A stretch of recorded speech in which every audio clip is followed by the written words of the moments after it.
5 years ago, on my 50th birthday, my daughter, who is 23, said to me, "Hey, Dad, I want you to watch this film. I want you to watch this movie with me." And I think we were probably in between that time on a 50-year-old father's birthday, between bacon in the morning and whatever we were doing for dinner. We were in that space, you know. And my daughter said, "I want you to watch this film with me." And the film was called Tick, Tick, Boom, which is it's like a musical that they put on film.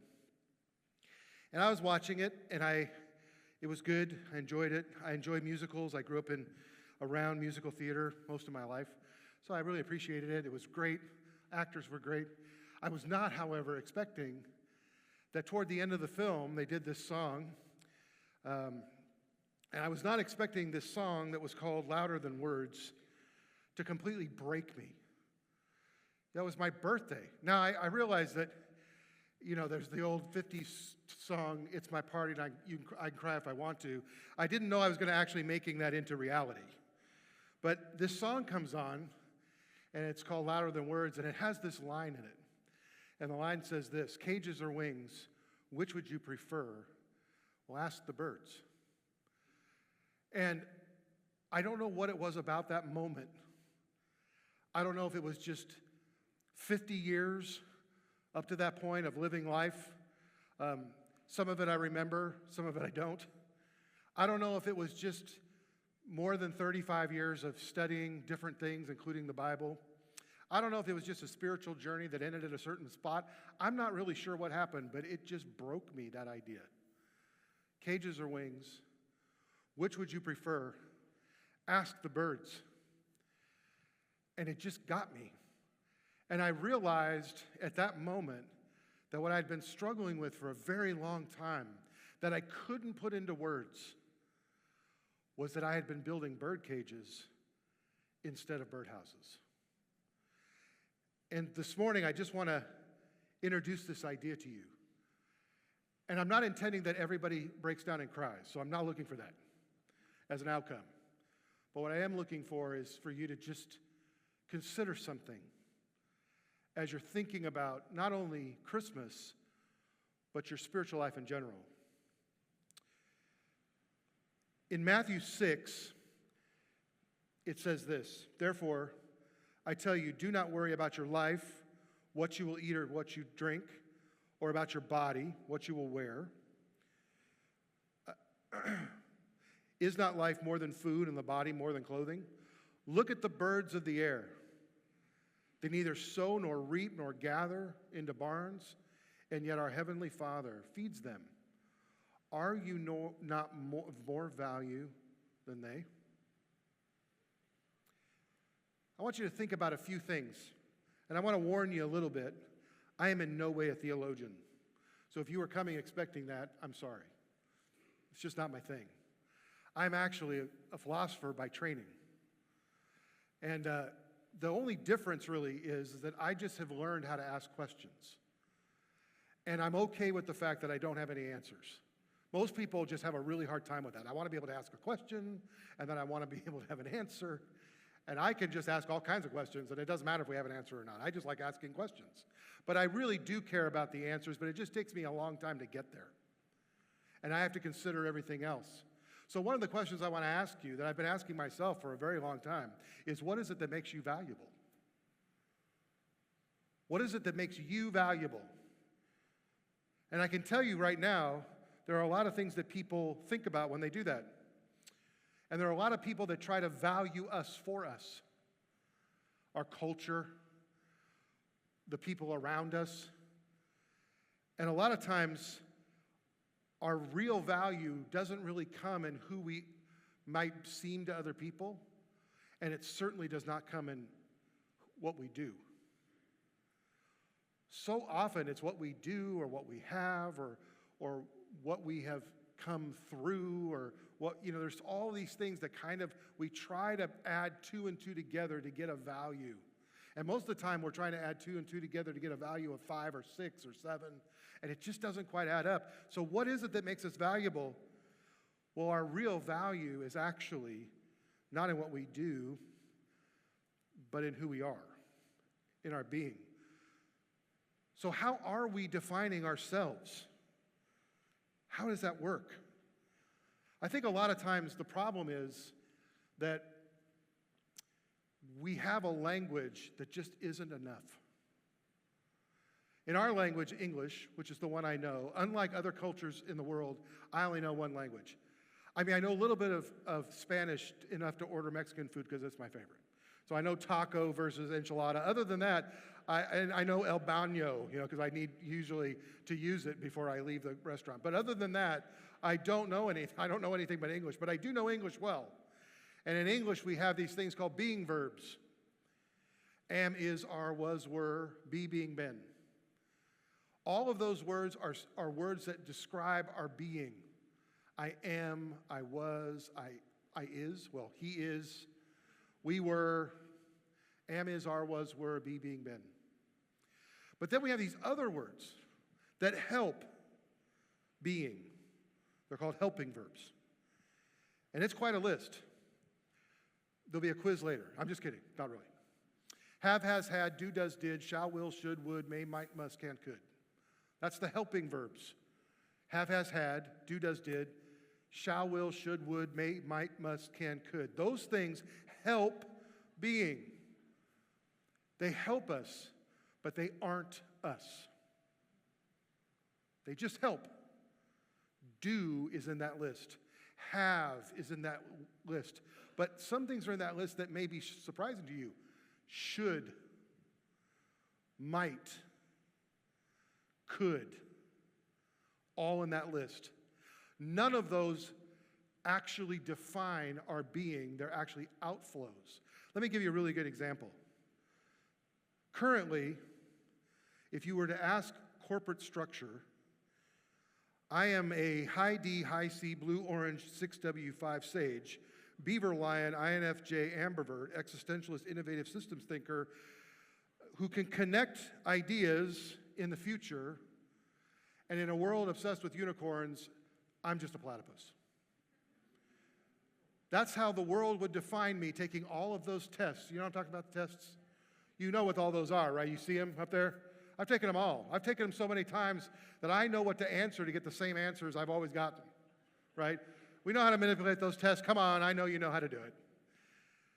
And so the thing about it is that that's what the world would categorize me as. I'm supposed to write this stuff on my email signatures. It's because somebody else is telling me what I am. Based on what? A test? Based on what I do? Based on what I think? Based on what I think I am? Soren Kierkegaard says that if you label something, you negate it. That's about as much negated as I feel, right? Because now I got to live with that. And what if I don't want to be one of those things? And what if my F in INFJ changes to T one day? Does that mean I'm now canceled by all the Fs in the world? It's a losing battle, everybody. We can't define who we are based on what we do or what we have. And the worst thing we could possibly do when we start talking about how we define our being or how we redefine our being is to say, well, if I just fake it long enough, I'll make it. That's got to be the worst advice. I mean, I'm sorry to tell you all this, but you cannot fake what you are not. Now, you might fake it and succeed at getting paid to do something that you do, right? And you might know somehow that I don't even know how I'm good at this. I'm not even sure. But the truth is, you're not really making it. Meaning that, well, I mean, I guess you're making it, but you're not really it. And so what happens is you end up doing something for a very long time and you hate it because it's not you, but you're good at it. Just because you're good at something doesn't mean it's who you are. It just means that you do that well. And so here's the problem. We are always redefining ourselves.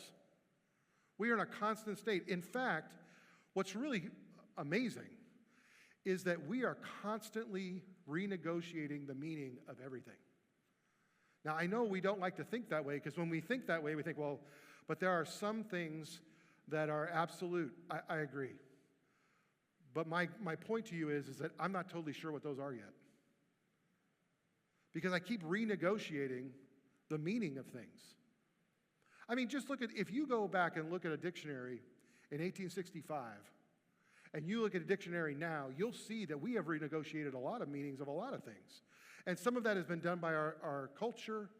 Some of it has been done by, just the fact that words just change their meanings. And sometimes things mean things different to us. It just changes. I remember this old story about a couple who got married, and one of them was cooking for the other.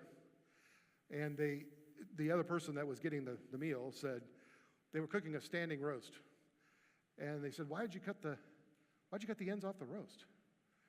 And the other person said, I don't know. That's the way my mom always did it. And so Thanksgiving comes around and they ask Mom, so Mom, why'd you cut the ends off the roast? She goes, I don't know. That's the way my mom always did it. So of course now this is an issue, right? So we get to Christmas, Grandma's around. Grandma, why'd you cut the ends off the roast? She goes, well, I had a small pan, a short oven. I had no room. I had no room for the. She goes, and actually, I didn't throw the ends away. I mean, I cooked those first and gave them to Grandpa. They were her favorite. Now you know the whole story of the roast and the pan, right? And so at that moment, right, we can then turn to ourselves and say, I can renegotiate the meaning of a roast. We can keep the ends on it. Why? Bigger pan, bigger oven. Things change. Better technology, whatever. And my point to you is that we're always redefining these things, always. And so those that come into a world that says, I'm going to deconstruct that world, whether that be any world, whether it be corporate world, political worlds, spiritual worlds, theological worlds, anybody that talks about deconstruction is actually just labeling something that all of us do anyway. That's kind of like me saying, I invented this thing called walking. I want you all to understand it. This is how you do it. Are you ready?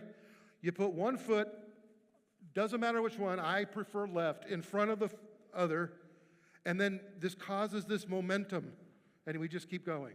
And you go, brother, we've been doing that a long time. I mean, I don't know how long you've been alive as a human or what you studied in school, but walking has been a thing. Well, I'm here to tell you that deconstruction's been a thing. We do it every day because we're always renegotiating the meaning of things. We're always doing it. So just because a bunch of people got mad about something, whatever it is, and decided to burn it to the ground doesn't actually mean that that's actually deconstruction. That's actually scorching earth, hoping something grows out of it. But deconstruction is a very healthy thing. We can keep saying to ourselves, why is it that I define my success this way? Why is it that I define myself this way? Who said that to me? I remember one of my favorite verses in the Bible, although I have asked my children, please not to put this on my tombstone. But one of my favorite verses in the Bible is this. It's when God creates Adam and Eve, and then, the serpent and the fruit, somehow it became an apple. I don't know. Anyway, the fruit, and then suddenly they're hiding. You guys probably know the story, right? And God comes in, and of all the things that God could say to them, he says, Adam, where are you? And then he goes, we're hiding because we were ashamed, because we were naked. And God says this incredible thing. I have it highlighted in my Bible. Who told you were naked? I just love that verse. I told my children, please do not put that on my tombstone. It's like, here lies Dad, and quotes, who told you were naked? I mean, I think generations to come, they wouldn't understand, right? You'd have to have a QR code to come to this particular moment, Anyway, but my point is that's so true though, right? Who told you were naked? Who defined that for you? Who told you that you were an INFJ? Who told you that you weren't a people person? Who told you these things? Who told you that you could only make it if you were 6 feet tall or taller? Who told you these things? And so the reality of being is that not only cannot we not do to be or fake it till we make it, but we actually try to make states of being verbs. and not nouns.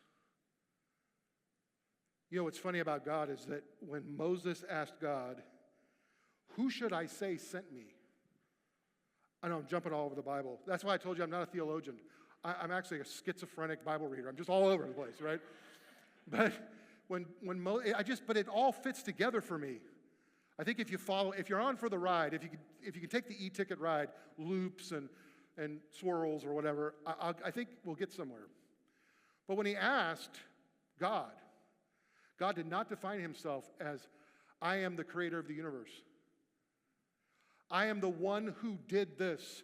I am the one that called you out of Egypt. I'm the one that did, He didn't say that. He said, I am sent you. The very being, period. It's a noun. It was a proper noun. Tell them, I am sent you. Whoa. Now, you know what? I do this sometimes. My brother, I work for a university. My brother wanted to go to the university, get his MBA. He said, he was asking me questions, and I said, call this guy, David, and tell him that I sent you. I didn't qualify what I had done for them. I just said, tell him Tim sent you. Tell him that you're my brother. You can tell him anything you want. Just tell him you're connected to me. Connected. I want you to remember that word. We're going to come back to it in a minute. Tell him that you're connected to me. That's what really God was saying. Tell him I sent you. Tell him I am sent you. The one who is all being. And whose doings flow from that being. Because the reality here is there's a conflict in that being. See, there's a conflict in our being. And that is that everybody has a different version of who you are. Your family, your boss, your employees, your colleagues, even yourself. You have different versions, right? And how we perceive that people see us is important to us too. So we walk around trying to become all these different people for all these different situations. Our state of being is in constant flux, and we are constantly renegotiating it. Truth of the matter is, this is not like what I would never have thought I would be doing this, ever. I would rather be sitting at home reading and writing. That's what I would rather be doing. In fact, most of the time, people, if they don't scare me, they annoy me greatly.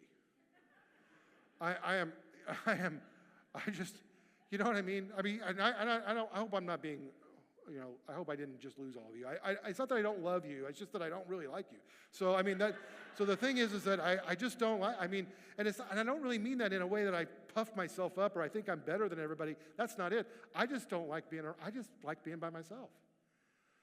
People say, I don't know if you see on TikTok or whatever, they say, would you live in this house for 60 days with nothing for $1 million? Yes. I will live in that house for $100. Are you kidding me? $1 million? I'd say to my wife, Victoria, I'd say, you know what? See you in 30 days. And I'll come home with bread. Big bread. See you later. And then people would go, oh, I just don't know how I would do it. I know how I'd do it. I hope I could bring one book, maybe two. It doesn't matter. I'd write my own. I'd sit there and write my own books. It would be great. 60 days, all by myself, in a giant house for $1 million? I don't need Survivor. I don't need to do all that work. I would do it in a minute. But see, that's the thing. Who we think we are and who we really are different. And we know that. That's why we're always negotiating it. But here's the kicker, though. Who were we meant to be, though? That's the piece that is hard. So what happens then is that we build bird cages through transaction. We do transactional love. That's what we do. Bird cages are funny things, I've watched birds. I love birds. I've watched them for a long time. I love to, that doesn't surprise you now that you know that I would go somewhere for 60 days all by myself. I watch birds. I love it. I just love birds. And, I've named them. I have a little bird buddy that takes pictures. I'm that guy. Sorry. But I have noticed something, that birds build a lot of things, but they don't build that. They never build that. In fact, what's interesting about bird cages is that they really came around in the Victorian era, 19th century-ish. And most of the time it was because the rich are the only ones that could travel and bring back these exotic birds, and they proved to everybody that they were rich enough to travel. The poor bird was just doing his bird thing, or her bird thing, out in the world, just birding it, flying around, just doing his thing. And then all of a sudden, this person comes up and says, "Here, bird," and like the serpent with Eve, "Here's a little breadcrumb, get in there, And then we travel it home. And in those days, of course, you had to travel home by train, which could be months, or ship. And this poor bird is caught forever in this cage that got built for it. And the conflict there is that we build these things because we believe that they'll be safer and better. Listen, here's the kicker that I always think is interesting, is most people that have birds think that the life of the bird is better domesticated. Look, I took it out of the world. It could have done, anything could have gotten it out there, and I am now have it in this cage. Do you hear it now? Cages or wings? Which would you prefer? Ask the bird. I mean, if the bird could talk, now some birds do talk, right? I have lots of Zoom meetings. I'm sure all of you Zoom meetings. It's my favorite kind of people, because I can just turn it off, anyway. But Zoom meetings, I have lots of Zoom meetings with my students, and I've seen it all since COVID especially. Whoa, I've seen a lot, right? And last week or so, I guess it's been 2 weeks ago, I was talking to this one student of mine, and all of a sudden this African blue parrot comes flying in, lands on her shoulder, and says, and I quote, "What you doing?" Now, realistically, right, I wish I could have said, "What do you feel about being in captivity?" But I couldn't, right? I said, "Hey, bird," and then it mimicked me. "Hey, bird." I'm like, whoa. That's a talker, that bird. And then the bird has over 100 things it says. Wow, right? I'm not asking you to ask the bird that way. I'm saying if the bird could actually tell us, what would the bird say? But here's the thing, though. We get real upset about a Victorian person going to the Amazon, putting a parrot in a cage, right? We can do that. But I'm not really talking about that as much as I'm talking about the bird cages we build for ourselves. See, to some degree, we start to build these cages for ourselves because it makes us feel safe. We think, well, okay, I'm going to start putting these slats in. Like, if I'm going to be this, then I got to start doing this, and I got to start thinking this way. And if I don't believe in this particular way, then what's going to happen? And you start to kind of put this thing together, and suddenly you're trapped. But the problem is you're trapped in what you believe is to be safe. And if I open the door and say, "Why don't you just come out?" You go, "But I can't come out because what's out there?" The Ornithologist Society says that 92% of domesticated birds die in the world. Now, do they die in the world because they were never supposed to be in the world? No. They died in the world because we took them out and we put them in a situation that did not allow for them to then be in the world. It isn't that the world was out to get them, although that's true. There are things in the world that are out to get them. But you know what's amazing about birds? If you watch them long enough, you'll know when storms are coming. All of a sudden, they all leave. They just go. One time, I live out in a place called Black Bear. One time, we had a bear actually show up in our yard. All the birds were gone. Birds aren't stupid. They're like, "Hey, I wonder if we could have a conversation with that bear. We're interested." No, they're gone, right? They know how to survive. But when I hand feed them and I do all these things, I make it so they can't live without the cage. And the truth is, if a bird were in this cage and I let it out, now it's in this cage. In fact, what's happening is we're not just building one cage, we're building a series of cages, kind of like the Matrix. We've got this series of cages that we never really escape. It's bigger than we are. And what's interesting about that is that is in no way how God defines us. It's all in the things that we define for ourselves. Remember that list I showed you earlier? If that is the end total of who I am, that is a very small cage for me. And it's no wonder I'd kick against the sides of that cage. It's no wonder that people of all kinds, I'm not here just talking about young people. I'm here talking about people. We're kicking against the sides of the cage all the time because we don't understand why this has happened to us. And when I tell people, well, we kind of did it to ourselves, to be honest, they go, no, we didn't. It was done to us. And in some cases, that's true. When we have children, we start building their little cages, right? Because we want them to be okay. And we don't know any better ourselves. I mean, what would happen? I mean, I don't know anything else to do, and I'm going to pre-cage. And so then what happens is we just have generations of cage builders. Look at what God says about us in Genesis 1. So God created humans in his image. In the image of God, he created them. The image of God in Latin is imago Dei. You've probably heard that before. The image of God. What does that mean that he created us in the image of God? Well, here are some formative thoughts. When God created in his image, it was not reproductive. See, we reproduce humans. And then we reproduce certain cultural realities. I'll never forget the first time I grew up in California. If that just negated me, I'm sorry. But here in Florida, everybody hates Californians. I love being a Californian. And I grew up in Southern California. I miss it all the time. And the first time that I went to a Spanish party, it was so overwhelming because there were at least 50 different family members and more food than I could possibly have ever imagined. I mean, Thanksgiving is a lot of food, but man, you go to like a barbecue in East LA, let me tell you, the whole block is there. Everything, it's just so different, right? And that's what I'm saying. Formatively, we're starting to understand that culture is so definitive for us, and it's not reproductive from God. It's creative. It's new. It was formative. It was connective. It was unconditional.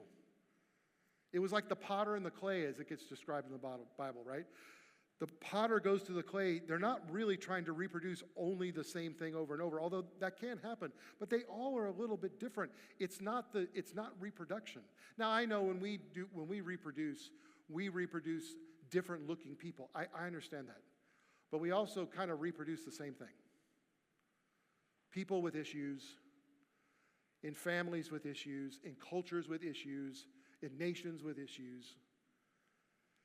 And so you can't help it, right? I mean, my son, who's 30, looks a lot like me, looks a lot more like his mom, but he looks a lot like me. And he does some things well that I do well. And he does other things well that I don't do well. And he has some of the same hang-ups I do. I wouldn't have really done that. I wish I could have like dialed it in, like, okay, you're going to get all the best stuff of your mom, only the good things of me, and nothing bad. That would be great, but we can't do that. They have issues. And so the problem is that it's different. It was different than our reproduction because it was not transactional. There's a transaction that happens in our reproduction. It's chemical, it's conditional. A lot of things have to come together in order for it to happen. And that's true not only for physical reproduction, but it's also true for spiritual reproduction. It's true for emotional reproduction. It's true for employment reproduction. I mean, how many times have I heard people say, I just can't seem to get the same employee over and over? Well, why would you want that? But that is what we try to do. We try to create the same thing. And God said, no. It's different than that. I'm going to do something that's unconditional, and I'm going to create something new. And I'm going to do it in my own image. Now, when you think about that term, in his image, I want you to remember three things. That when we are created in his image, we first resemble God. I mean, in the sense that we have a lot of things about God. We have a lot of traits that God has. Like we can make decisions. We can see the morality in things. There's a lot that we can do. So we do look like him in that way. I'm not saying we look like him physically. I mean, I've never seen him. I have known people who thought they were God in like institutions, but I don't think they were. So they weren't very convincing, although they were pretty convincing. But and they thought they were Jesus. I mean, not Marilyn Manson. That's funny. Charles Manson. That's funny. Charles Manson thought he was Jesus. Maybe Marilyn Manson does too. I don't know. I haven't talked to him. But anyway, but we resemble God in some way, right? And here's where our real resemblance of God is. It's in Galatians 5, where it says, "For the fruit of the Spirit is love, joy, peace, patience, kindness, goodness, faithfulness, gentleness, self-control. Against those things there's no law." So when we love, when we're at peace, when we have joy, those are the ways that we resemble God. But then we also resonate with God. Look at Acts 17. Check this out. "For in him we live and move and have our being." Whoa. There's one. That's crazy. Our being is in him. "As even some of your own poets have said, for we are his offspring." Wow. That's a mind blower to me. Just roll that around. In him we move and have our being. Wow. And then, so that resonates with us, right? Because, okay, so now I really understand whose I am. I'm actually not my mother's and father's. I can't blame that chemical transaction for everything. Actually, this person that I am and the person that I was always meant to be actually resides and resonates in who God is. Oh, okay. All right. That makes it much more difficult. Anyway, and then we represent God. Look at this. John 13:35. By this, everyone will know that you are my disciples if you have love for one another. See, the key here is building birdhouses, and I'll tell you why. Because a birdhouse to me represents unconditional love. A birdhouse is conditional. You have to stay there. If you want to get out, we have to clip your wings. It's always conditions. I'm of the opinion, now I could be proven wrong, and you can just tell me later if I'm wrong, and I'll probably tell you you're right. I don't know. But I'm of the opinion that humans are so innately gifted in conditional loving that we've told ourselves that we actually unconditionally love, but we don't. Everything has a condition. And why is that? Because our language has an incredible word in it, but. When I teach this to children, I teach it that God loves you, no buts. They always laugh, right? Because I said the word but, God loves you, no buts. And that's hard. Think about that. Think about that right now. Go ahead, this afternoon, love with no buts. Go ahead. Woo. It's hard. But a birdhouse represents that. You know why? Because a bird can fly into it, stay as long as they want, nest if they want, and leave when they want. A birdhouse, unconditional. And so if I put it out there, I'm taking a big risk that a bird's going to use it and is going to leave and going to leave poop in there. And then another one's going to come and going to use it. Going to leave poop in there. Over and over, going to leave nesting materials, but I'm going to leave it out there. Maybe I'm going to go out and clean it up. But it's unconditional. I'm not telling the bird, but there are 4 conditions by which you can use this birdhouse. Number 1, you must clean up after yourself. Number 2, you can't do that. You must only be a blue bird. It's just there. Now, there are some birds that can't fit into this birdhouse, and I realize the metaphor drops when we're talking about a crow. But a crow can still stand on top. And I'm not shooing the crow away.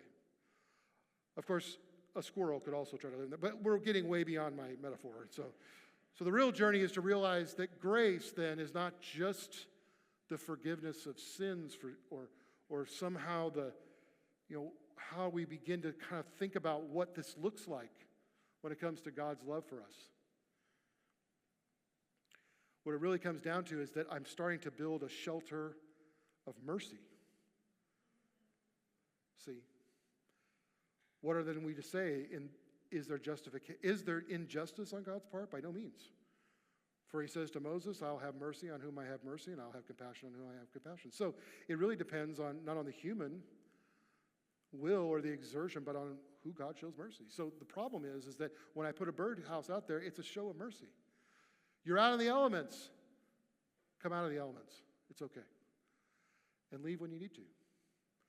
But then there's also leaving, the freedom of grace.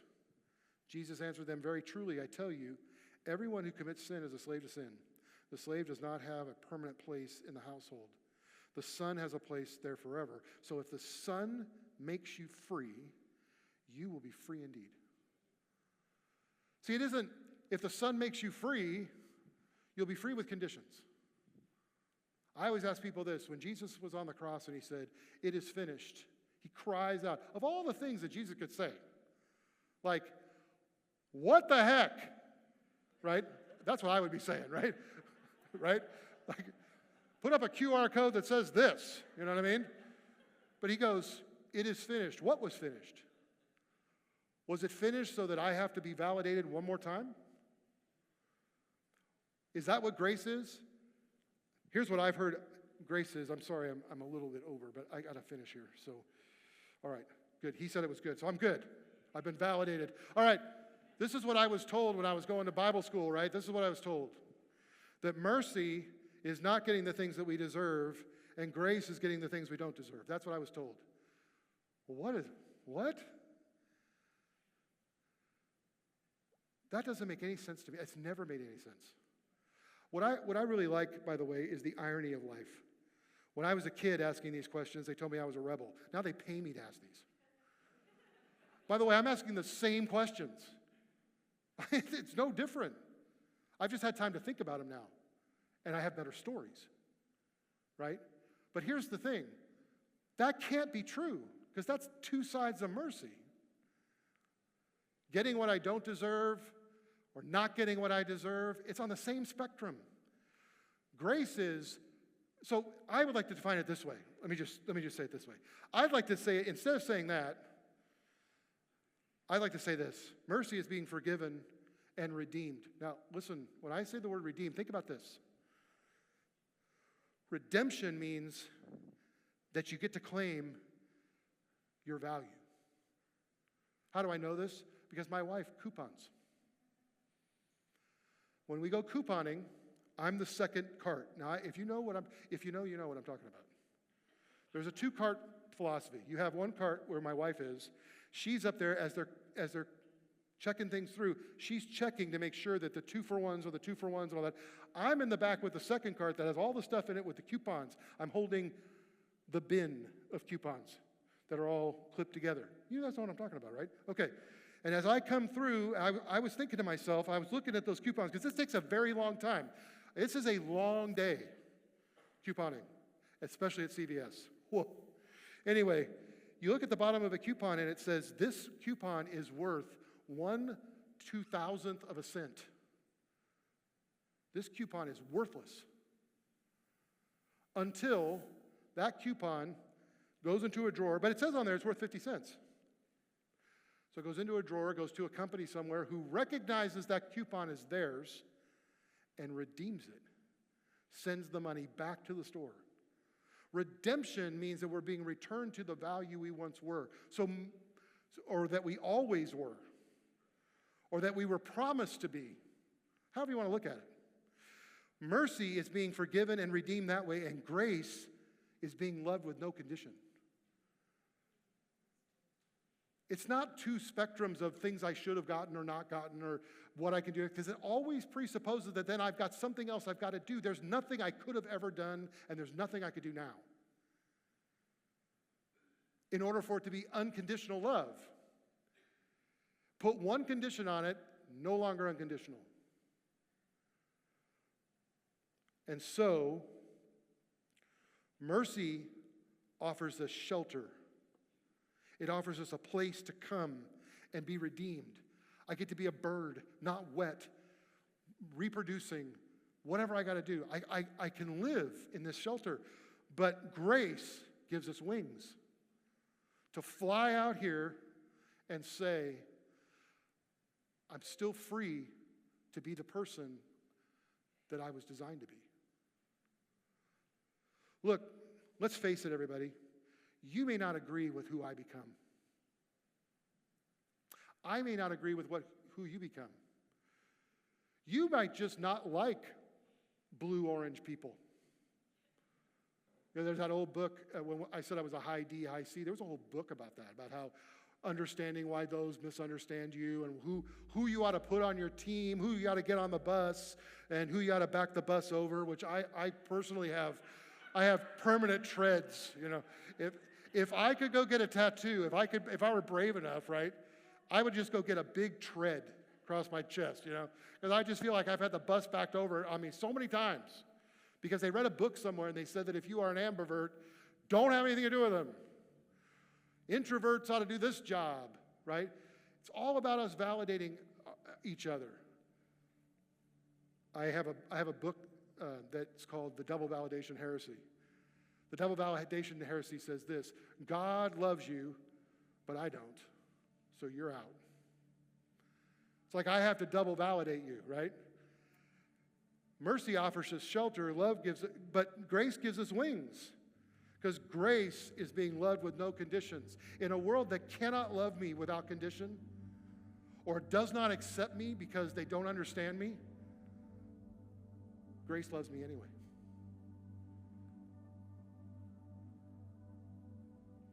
So I want to ask you again at the end here what I asked you before, kinda.